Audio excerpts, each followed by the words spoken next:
कोलकाता में शनिवार को पश्चिम बंगाल की मुख्यमंत्री ममता बनर्जी और बीएसएफ अधिकारियों के बीच बहस हो गई। मीडिया रिपोर्ट्स के मुताबिक इस दौरान गृह मंत्री अमित शाह भी मौजूद थे।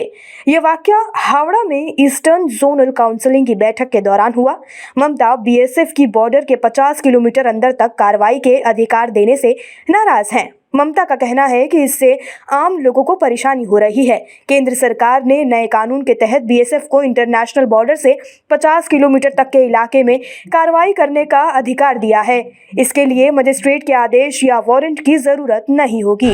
अखिल भारतीय सूफी सज्जादाना शीन परिषद ने पाकिस्तानी विदेश मंत्री बिलावल भुट्टो जरदारी की प्रधानमंत्री नरेंद्र मोदी को लेकर की गई अभद्र टिप्पणी की निंदा की है और उनके बयान को जहरीला करार दिया।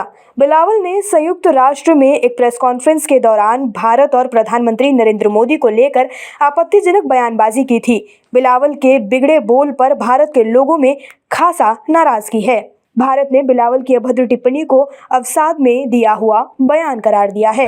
मुंबई में शिवसेना और उद्धव बालासाहेब ठाकरे राष्ट्रवादी कांग्रेस पार्टी और कांग्रेस नीत महाविकास अघाड़ी गठबंधन ने महाराष्ट्र के राज्यपाल भगत सिंह कोश्यारी के कथित विवादास्पद बयान को लेकर विरोध मार्च निकाला।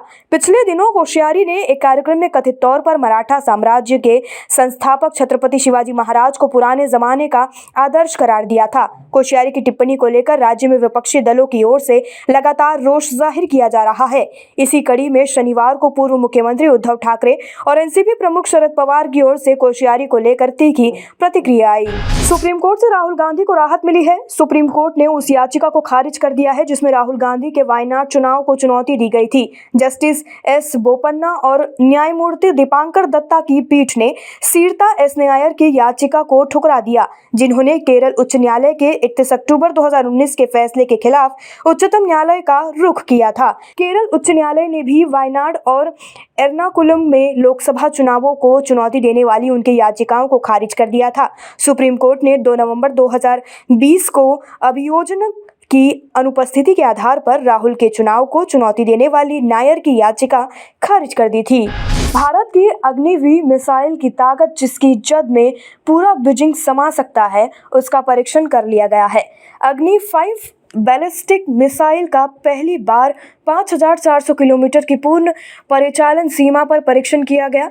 इससे पहले ही खबर आ रही थी कि 15 या 16 दिसंबर के बीच अग्नि 5 की टेस्टिंग हो सकती है। हिंद महासागर में नाविकों के लिए पहले ही नोटेम जारी कर दिया गया था, लेकिन आज अग्नि 5 की टेस्टिंग हो चुकी है। अब खबरें पाइए सबसे पहले हमारे मोबाइल न्यूज एप्लीकेशन पर। एंड्रॉइड या iOS प्लेटफॉर्म पर जाइए, HW न्यूज नेटवर्क को सर्च कीजिए, डाउनलोड कीजिए और अपनी सुविधानुसार भाषा का चयन कीजिए। खबरों की भीड़ में अपने काम की खबर पाते रहिए।